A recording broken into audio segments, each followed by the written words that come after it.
Good morning, everyone. This is the last of the 5 primary organs sequence that I'm about to do, or we're going to do today, the heart sequence. And the heart, of course, is the fire element. The fire element comes up twice in our 24-hour cycle. The first time it comes up is from 11 a.m. to 3 p.m. So from 11 a.m. to 1 p.m. is heart time. 1 p.m. to 3 p.m. is small intestine time. Then the second time in the 24-hour Chinese cycle, it comes up from 7 to 9 p.m., which is pericardium time, and 9 to 11 p.m., which is the Sanjiao, the triple burner time. So this beautiful sequence, I hope, will open up your heart.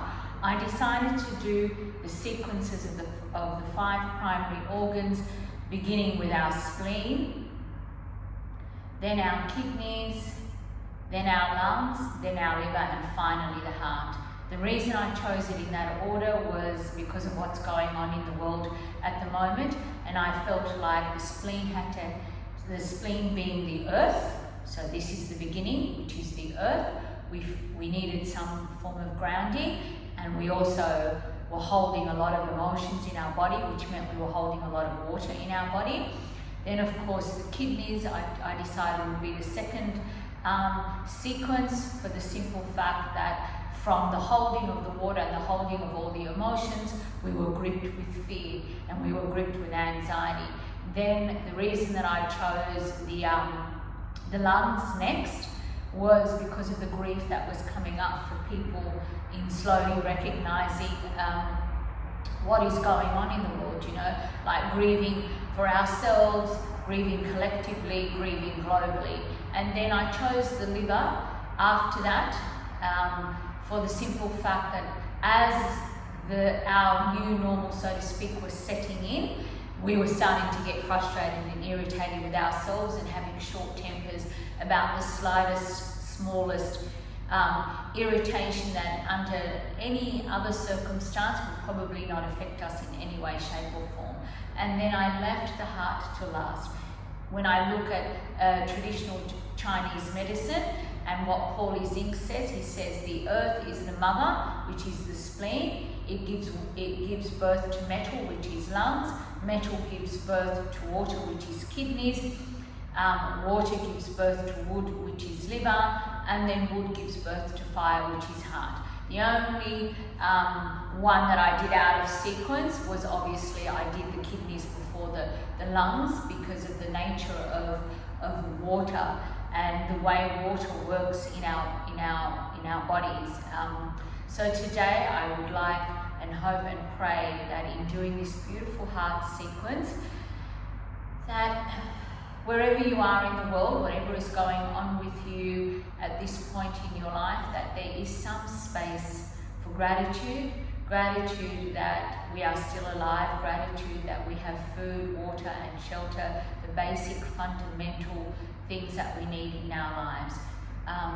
The best form of fasting, of course, is gratitude, and the best time to feel gratitude, you should feel gratitude all the time, of course, but I think in heart time, when the heart breaks open and that pure love comes through us, and not from us, through us, we have such a deep sense of gratitude and love for everything.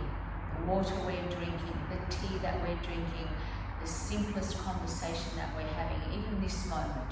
So I'm praying that when you do this beautiful practice, that your heart does break open and that beautiful flow of energy and love and gratitude just flows through you and not from you, and that joy that comes from the heart is a joy that is not manic. It is a joy that allows you to move through this time that we're going through naturally. Of course, the first pose is our waterfall pose. So just to remind you, so you're lying onto your back. Your feet are opposite ends of the mat. And then what you're going to do, so if you place the block at the lowest level underneath your sacrum, you're activating your liver, you're regenerating the liver. Beautiful fresh storage of blood in the liver. If you then do the middle block, you're then activating your kidneys and your spleen. So you're transforming that beautiful blood in the spleen, cleaning the blood in the spleen, and then you're filtering your blood in your kidneys. Now, if you are doing the highest block, you are circulating beautiful blood into your heart, distributing blood through the lungs. And you can see, naturally, if I did do the highest block, you can see that I'm regenerating my liver, because I'm tipping my body completely upside down, transforming blood in my spleen, filtering blood in my kidneys. This is a beautiful, beautiful, like if you ever get to do the highest block, it's just amazing the difference on the body, on the mind, on the spirit. And now you will release your feet so that they are opposite ends of your mat. You will then remove the block. So upper, middle, lower back, and you will draw your knees together, your chin is towards your chest. Remembering, guys, if you are in your first to your third day of your menstrual cycle, please use the wall. Your liver needs to be level. Pelvis, it should not be tipping. You don't go against nature, you go with nature. So obviously you will bring the right bottom as close to the wall as you possibly can. And then you're going to elevate your legs. Your feet are flat, your arms are above your head, and your chin is towards your chest. The minimum, of course, that you will do your waterfall pose is 7 minutes. Maximum is 20 minutes, so that you can go deep into the fascia, deep into the blood. So blood is the yang energy. Of course, it's chi, but it's the yang energy. And then breath, energy, chi, whatever you want to call it, is the yin aspect. So if we get to move the blood, so we get to activate it, move it, prevent it from being stagnant, we can then give ourselves this wonderful opportunity to go into that yin state. We need to move the blood first, so that's very important. So minimum 7 minutes for your waterfall pose. And then of course, once you come out of the waterfall pose, we're going to do Anahatasana, known as melting heart. So I'm going to show you the sequence and then I'm going to explain it to you. So at this point, today of course I brought in my rose quartz crystal for self-love and my agate pendant, because agate activates the heart chakra and activates love. So ideally, the most important thing that you will need in order to do your melting heart or your Anahatasana is your eye pillow. So what you're going to do, this sequence takes 21 minutes to do. It has 7 parts to it, so it takes 21 minutes. Each part is 3 minutes. So what you're going to do is you're going to come up onto all fours first. So you want to make sure your hips and your knees, they are in line with each other. Your feet are as flat as possible, so the toes are not turned in and they're not turned out. And then what you're going to do is you're going to come onto all fours.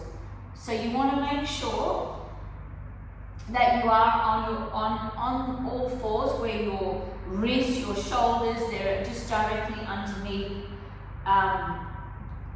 the shoulder bone. That's it. So then what you will do, so you will stretch your right arm forward. You bring your right arm around to your kidneys. You'll raise that right arm up, and then you'll come down. You'll bring your right shoulder to the floor, and then you're going to use your eye pillow and then place the side of your cheek on your eye pillow. With your left arm, you're going to stretch it. You're going to draw it around to your kidneys. You're going to raise it up and then you're going to bring it over your ear. Check that your chin is towards your chest. This will be 3 minutes. Then you're going to raise that left arm up, turn your palm and bring that around to where your thigh is. Roll that shoulder back. That will be 3 minutes. You're then going to come up. So you come onto all fours, onto the pads of the fingers. You're going to stretch that left arm forward. You're going to bend your right arm at the elbow. You can place the eye pillow in front of your forearm. And then you're going to rest the forehead onto that eye pillow. That's 3 minutes. You will then come up onto all fours. So you want to come up onto the pads of the fingers.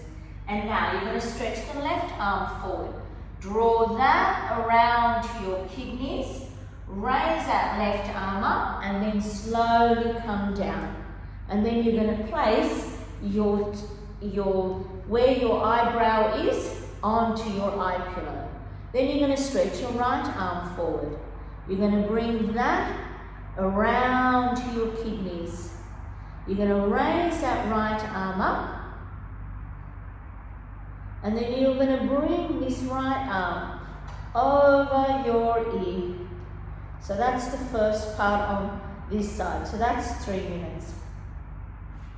You're then going to raise the right arm up, turn your palm, bend your arm at the elbow, bring it around to your left thigh, roll that shoulder back, so keep the chin towards your chest. That's 3 minutes. You're then going to come up onto all fours, right? And now you're going to stretch the right arm forward and you're going to bend that left arm at the elbow, right? And then place the forehead completely onto your eye pillow. That's 3 minutes. Alarm will go off and now you're going to do the full Anahatasana, the full melting heart. So now you're going to stretch both your arms forward and then you're going to keep the bottom raised as high as you can and rest your forehead onto the eye pillow. This is 3 minutes. Alarm will go off. What you're going to do, please do not go into child's pose or tadpole. You'll come up, you'll sit up, palms faced upwards onto your thighs. You'll just close your eyes. Give yourself that beautiful time just to center your energy. Give yourself that wonderful chance to just notice what took place with melting heart, with Anahatasana. Then you maybe sit upright for about 2 minutes with your eyes closed. So just to show you how you move your arm. So while I'm on all fours and I'm doing my Anahatasana, my melting heart, I'm stretching my right arm forward. I'm bringing it around to my kidneys. I'm raising it up and then I'm sliding it down.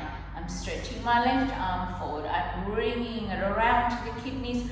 I'm raising my left arm up and then I'm sliding it. So you want to activate the kidneys. You want to keep the kidneys strong because your kidneys, they are your prenatal and your postnatal gene and they balance the heart, and the kidneys are the first organ that form in the womb.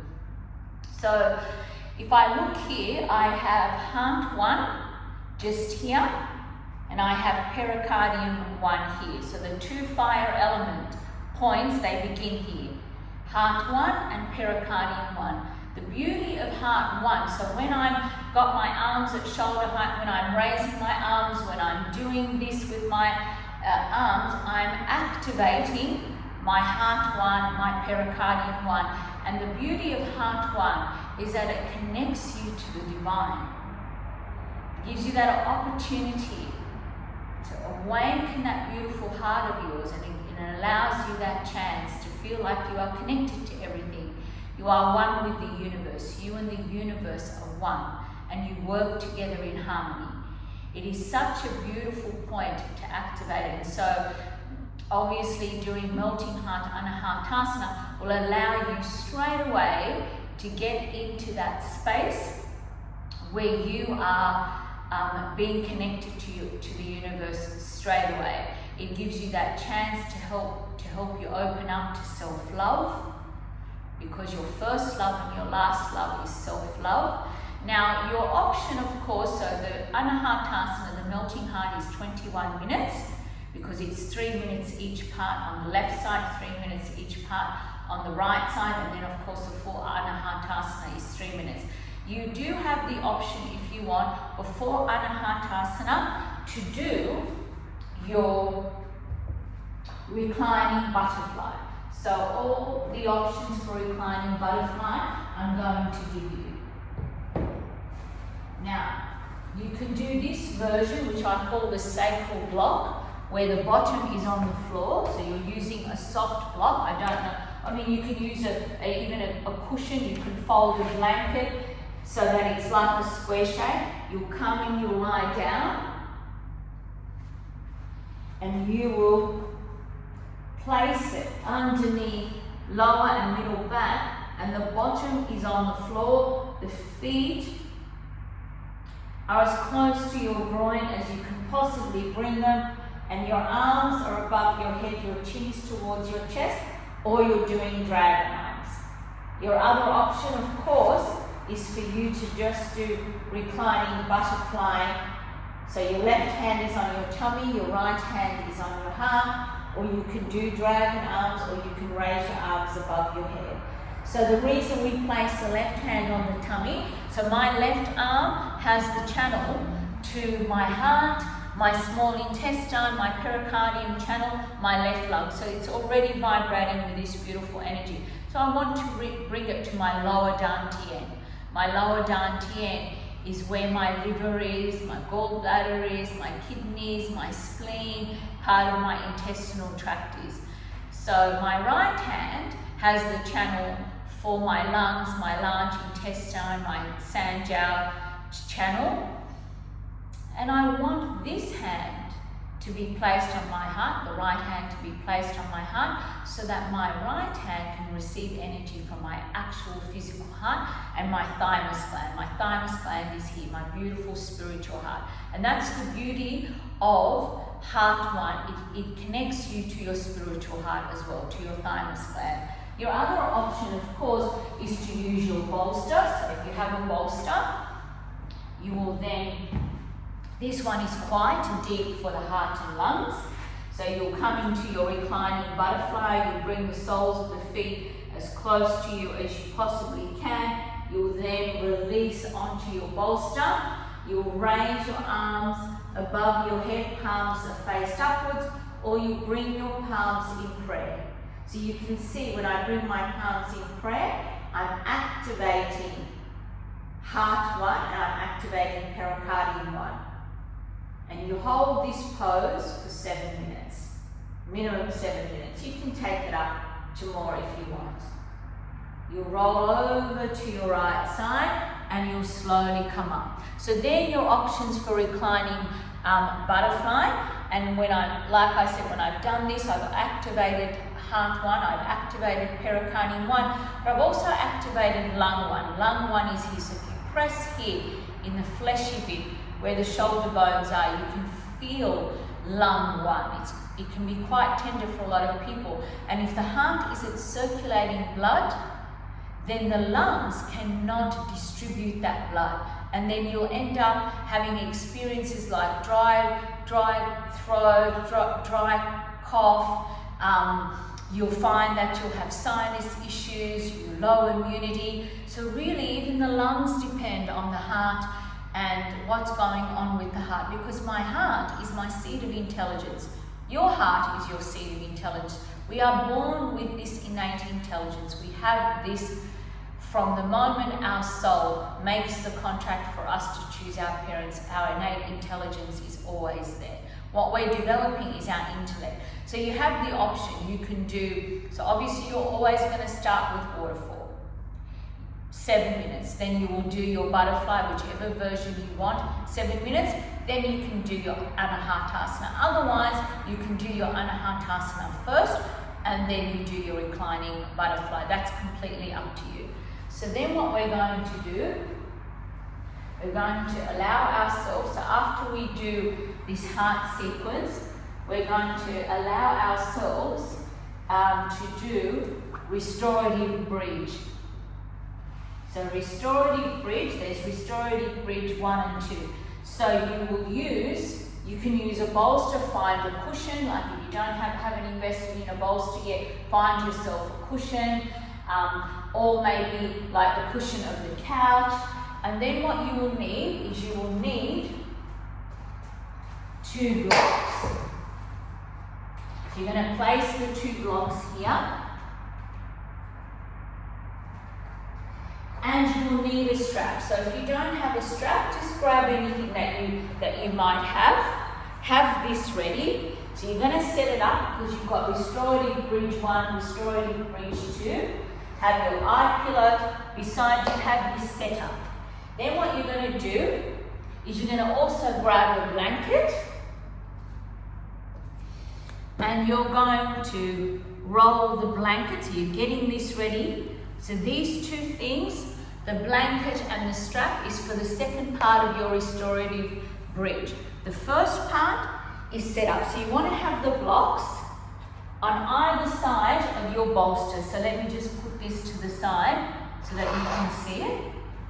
On either side of your bolster, and you're going to place your feet on the blocks. So it's almost like doing, if you've ever practiced Hatha, it's like doing bridge, but you're doing the restorative bridge.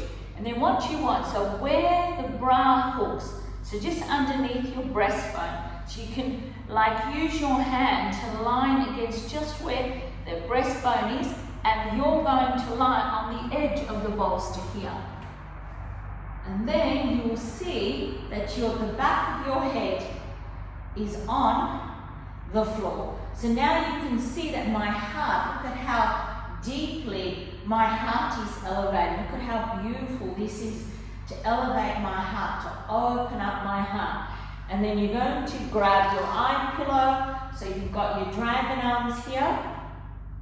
And you can always do the mudra if you like. You know, this is your ring finger, your sun finger, which activates heart and lung energy. Your chin is towards your chest. You'll place the eye pillow on your eyes for 7 minutes.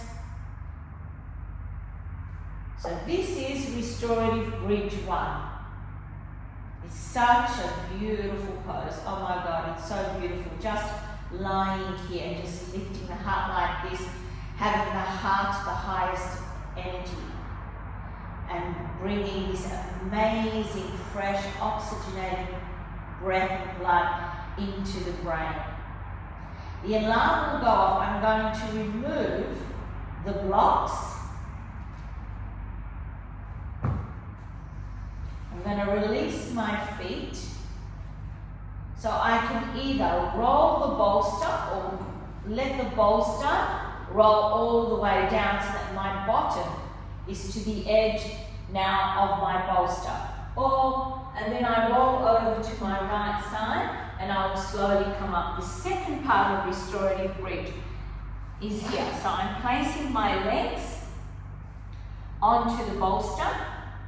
My toes, if you can see, my thumb toes are pointed forward. So this is spleen 1. Spleen 1 is up here. So they're pointed forward. Spleen 3 is just underneath the bone where that thumb toe is. And I'm going to grab the strap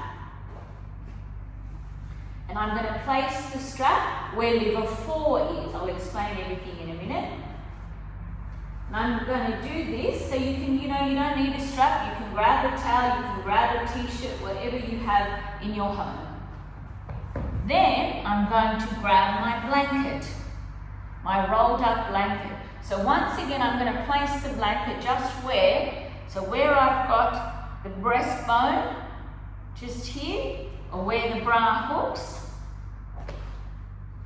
I will grab my blanket and I will come and I will lie down like this. So my bottom is as close to the bolster, but the bottom is obviously on the floor. Remember, your toes are pointed up. I have my eye pillow ready. I'm releasing the back of my head onto the mat. And if I want to use a mudra, I can. My ring finger, my sun finger, activating lungs and heart. And I'm in Restorative Bridge 2. So what is beautiful about Restorative Bridge 2 is here, the only yang channel that is at the front of my body, or front of our body, is the stomach channel. And the stomach channel begins just here, underneath the eyes. Runs all the way past the nipples and ends between the second and the third toe. Right? I will be here for 7 minutes. I can bring it up to 10, that's up to me. And you can really feel how the heart is being activated here. So beautiful. And then the alarm will go off. I'm going to bend my legs at the knees. I'm going to roll over to my right side. And I'm going to slowly come up and release the strap this way. That way I'm not aggravating my back. We always must consider, guys, when we're practicing, we must always look at ways where we are not using our spine to come out of poses. We're not using our back so intensely to come out of poses. What we're trying to do, obviously, is go into a yin state. We don't want to go into a muscular state, that yang state. Muscle is yang, fascia is yin. We don't want to go in Yin Yoga. It's called Yin Yoga for a reason, because we want to go into that reflective, that moon, that internal contemplative state.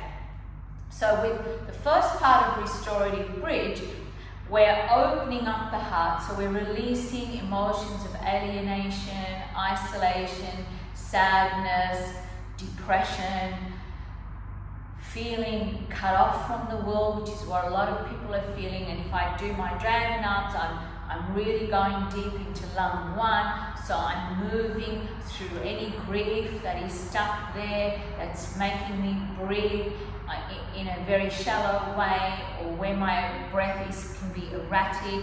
So I'm allowing myself that opportunity to move through grief, to open the lungs to hope and trust, and to allow the heart to feel unconditional love, self-love, empathy, compassion.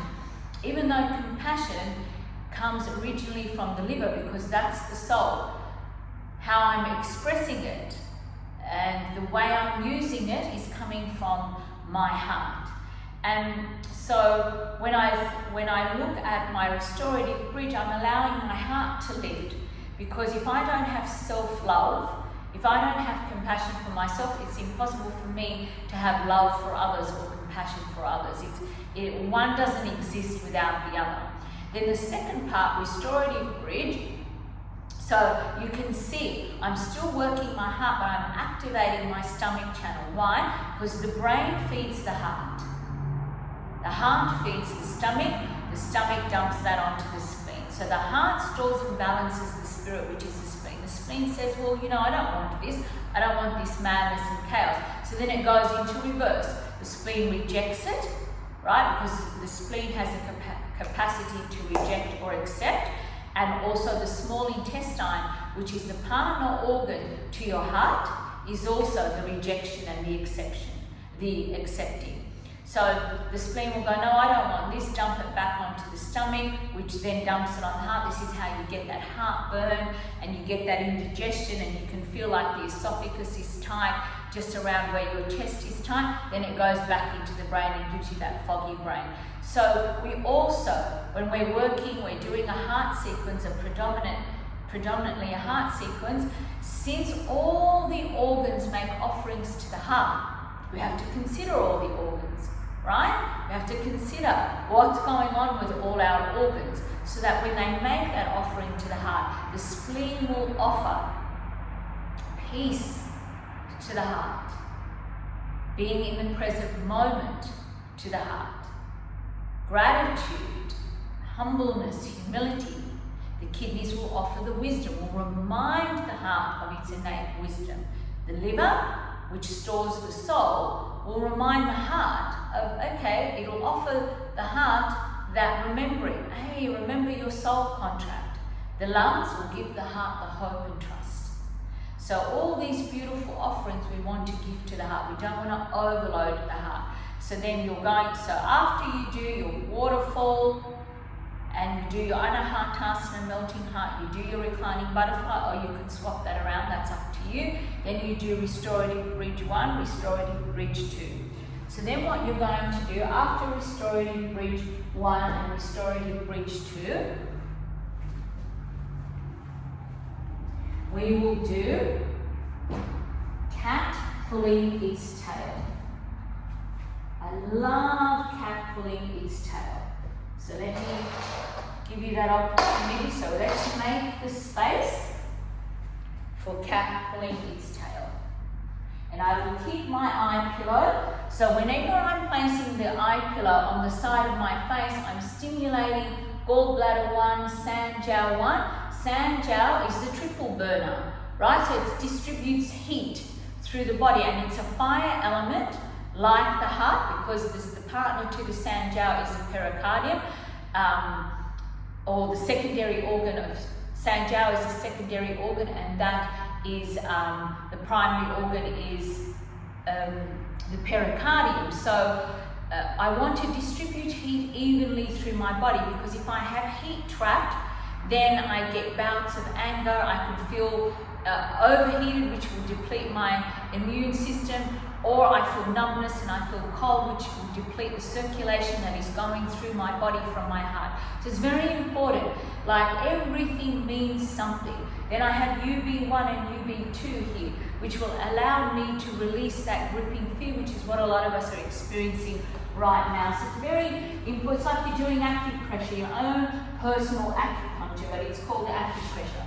So I'm going to lie here onto the side of my body, onto my hip bone, right? So you've got your elbow directly underneath your shoulder, your palm is flat. So please don't go too far back or too far forward like this. You're on the hip bone, on the right hip bone. And I'm going to bring my left leg forward, and then I'm going to move my right leg. So I'm now on the flesh of my right leg.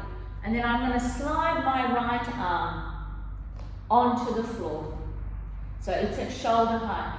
Then with my hand, I'm going to grab my left foot. I'm going to press my thumb into kidney 1, since kidneys balance the heart, and my fingers into the web of my thumb toe and first toe, where liver 2 and 3 are.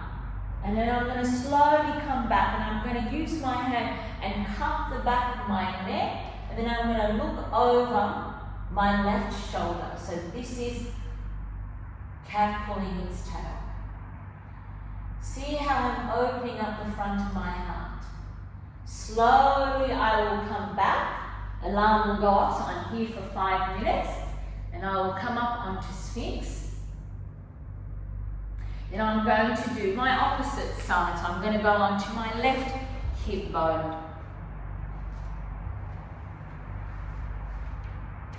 So I'm on my hips, so try not to go too far back or too far forward. Come up onto the elbow, the left elbow, check that the shoulder and elbow are in line with each other. I'm going to bring my right leg now forward. And I'm going to bring that left leg, walk that left leg so that I'm on the flesh now of my hip. I'm going to slide that left arm so that it's at shoulder height.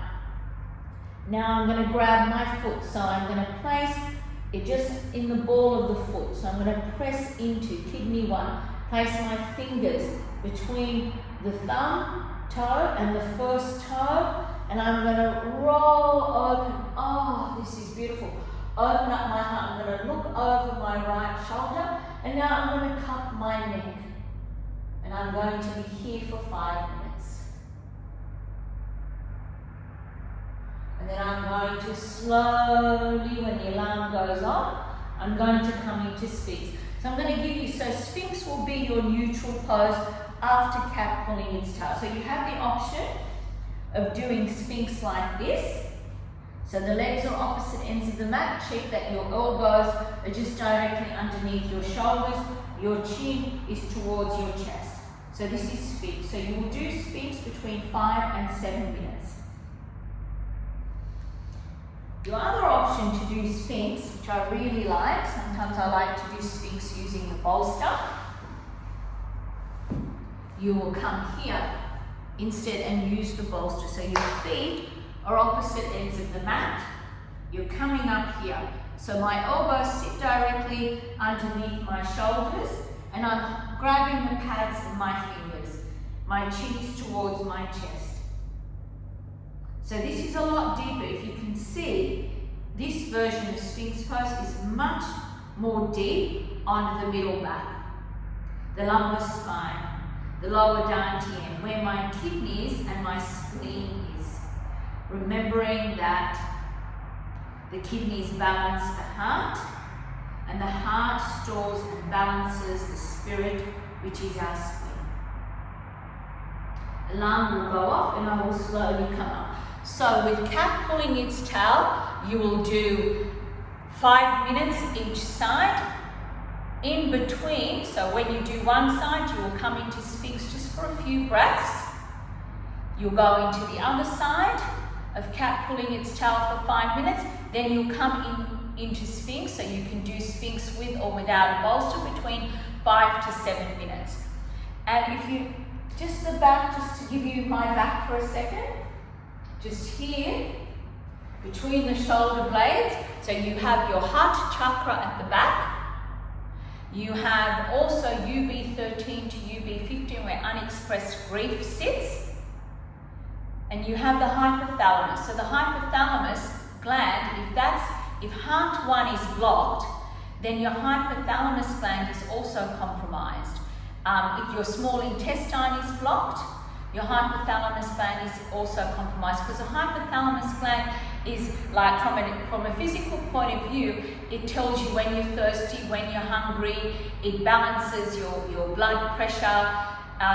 So it gives you like the basic fundamental things that you need.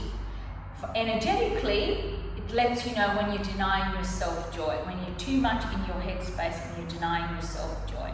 So as you can see, when we did cat pulling its tail, we opened up so deeply the heart, the front of the heart. We opened up the back of the heart. We activated kidney 1 so that we can move through that fear. We can allow ourselves to activate innate wisdom, and we can give that as an offering to the heart. When we pressed our our fingers into liver 2, liver 3, between the thumb toe and the first toe, we were moving through that angle. Liver 4 in restorative bridge will help you with headaches, with just dullness, but also liver 3 activates free flow in your lower body. So that's very important, to allow free flow in the lower body, especially if we're feeling fear, because gripping fear or fear makes the legs heavy, especially the feet. But sometimes the feet can be freezing cold, or they can be boiling hot. Those two extremes affect the heart, because the heart is what circulates blood. And because I've had the fear, I've had the trauma or the shock, then I lose my voice. My mouth goes completely dry. So we're always looking at ways, since the heart is the fire element, we're always looking at ways to move heat, to distribute heat, because too much fire creates too much anger and creates inflammation. Inflammation in the bones and joints, inflammation in the gut. But too much cold, so if there's not enough circulation in the body, calcifies the bones and joints, makes you feel tight and creaky. So there's so much to what goes on with the heart.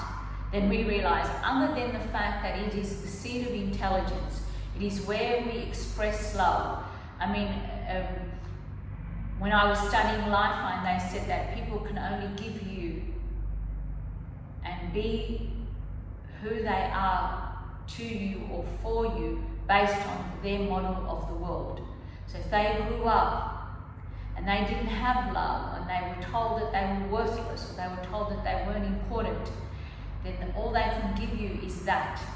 Unless they really work on themselves and work through all their pain, that's all that they can give you. So at least this way we can learn how to open the heart and free the heart and allow ourselves that opportunity to experience self-love so that then we can offer love. So after we do the Sphinx, so whichever version of the Sphinx you chose, you will say, I chose Sphinx from here. I'm going to come up, lift up, and I'm going to do tadpole just to soothe the back, or I can do child's pose. Actually, no, let's do child's pose. So I'm going to do child's pose.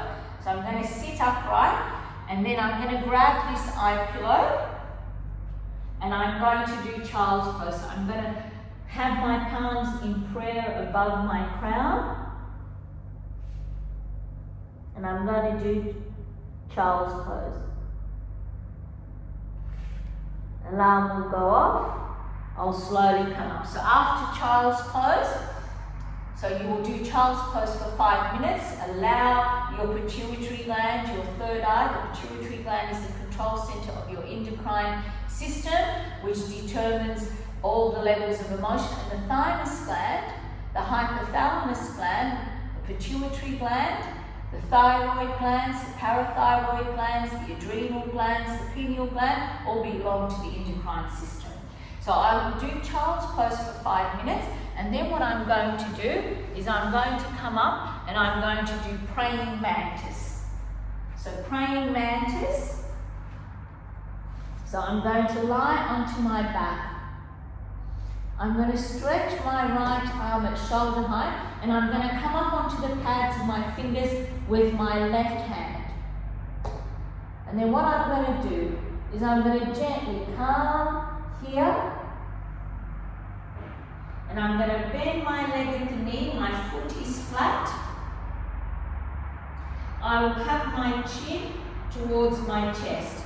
Then I'm going to raise my left arm up, turn my palm, and then place my hand just underneath here, opening up the shoulders, opening up lung 1. I will be here for 5 minutes. I will slowly come back. Now with praying mantis, I can do reverse Shavasana as my resting pose. So reverse Shavasana, I have the shape of a diamond like this, and then I'm going to rest my eyebrows on this. So I can do reverse Shavasana over here. And my thumb toes are touching, my heels are out. So I will do this for a couple of minutes. And now I'm going to go to the opposite side. So my legs are opposite ends of the mat. My left arm is at shoulder height, palm is face down. I'm on the pads of my fingers with my right arm. I'm going to then bring my right leg back. I'm going to bend that right leg at the knee. I'm going to place my eye pillow here, then I'm going to raise this right arm up, turn my palm, bring it around, chin is towards the chest. So look at how I'm opening my heart. I will do this, my lungs, my lung 1, heart 1, pericardium 1, physical heart, physical lungs. Do this for 5 minutes. I will come back. I will do reverse Shavasana, which is this. My thumb toes are touching, my heels are out. Then I'm slowly going to lift up and I'm going to come up. So now I'm going to finish off with Heart Nidra. So I can do, actually, we will do Heart Nidra, yes, let's do Heart Nidra. So Heart Nidra, your bolster is lengthways, and you're going to come here. You're going to place your body fully onto the bolster. So remembering where the breastbone is, or where the bra hooks, you're going to lie at the edge. And you're going to do Heart Nidra. Your chin is towards your chest. Let the feet flop out to the sides. This is your neutral pose after you did Praying Mantis. You can do your sun finger, your mudra, ring finger. So I'm going to be here for 7 minutes. You'll bend your arms at the elbows. Sorry, you'll bend your legs at the knees. You'll slowly roll over to your right side. And you can now go into your restorative bridge. Restorative fish, rather. So restorative fish, you're going to have your bolster horizontally. You're going to roll the mat like this. That's what you're going to do. You're then going to come here, and this is your restorative fish. The restorative fish, you'll come and you lie down, so you're placing once again the blanket, the rolled blanket, just where the breastbone is. And you will be lying here, you will be doing this for 7 minutes.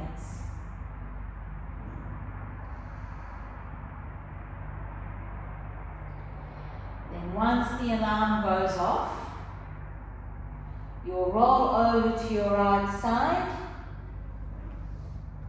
and you'll come into your final resting pose.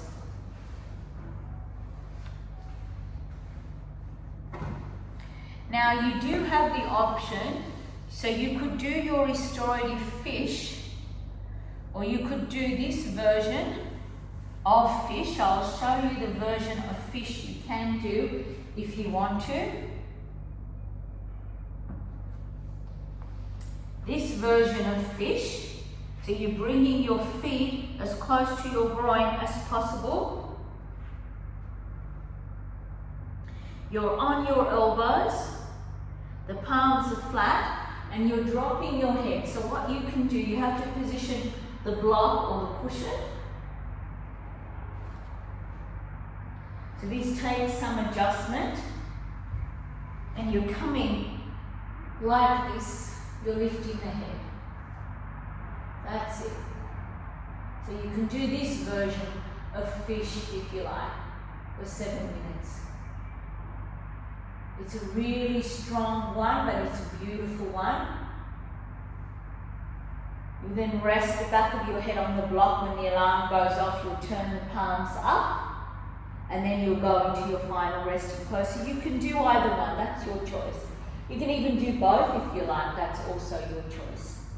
Right? And then you'll come into Shavasana, the hardest pose for us to do because there's nothing for us to do. So you'll do your Shavasana for 7 minutes. Your legs are opposite ends of the mat. Let the feet flop out to the sides. Relax the feet, relax the legs. The lower back makes contact with the earth. So if you feel that there's a gap between the lower back and the mat, lift the bottom off the mat, bring the lower back to the mat and release. Shoulders there at shoulder height, they're nowhere near your ears. You're unsure, draw them up to your ears, drop them down. Arms there by your sides, slightly separated from your body with your palms spaced upwards in an attitude of gifting, in an attitude of receiving. Allow your heart to be open, allow your heart to be receptive. If your fingers are slightly curled, you're resting your body. If your palms are open, you're resting your heart. Draw the chin towards the chest so that you don't strain your neck. You lengthen, you elongate your neck. You balance the thyroid glands, you balance your emotions. Eyes are gently closed. Breathe in through the nose, breathe out through the nose. So you're lying in Shavasana here for 7 minutes. You're going to bend your legs at the knees. You'll roll over to your right side and you're going to come up. You'll sit on your heels. Try to keep your eyes closed if you can. Bring your palms in prayer to your heart, your lips to your fingertips. As you center your energy before you go out into the world, taking a moment to remember that yoga begins when we leave the room that we're practicing in. Some of us are practicing in the backyard, in our lounge room, in our kitchen, in our dining room, in our bedroom. Yoga begins when you leave this room. It begins with how you honor and respect yourself, how you honor and respect others, and then how you honor and respect this beautiful world that we live in. In quiet contemplation, let us take a moment to express gratitude for all that we have in our lives.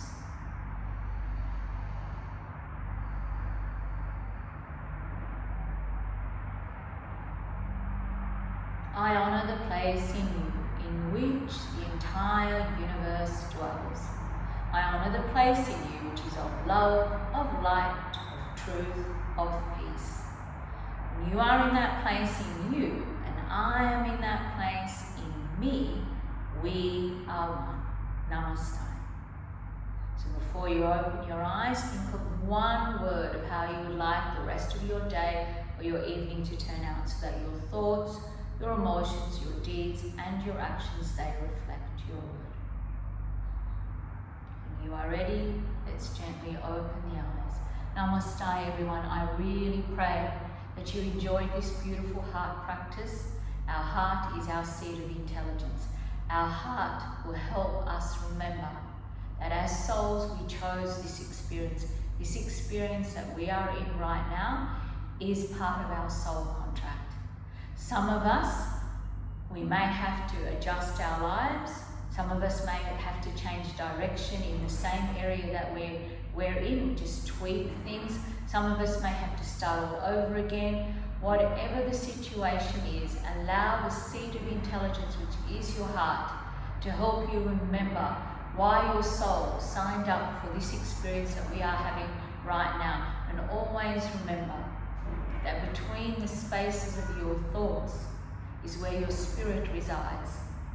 Your spirit, the heart stores and balances the spirit, which is the spleen. That's where it resides, and it will give you insight.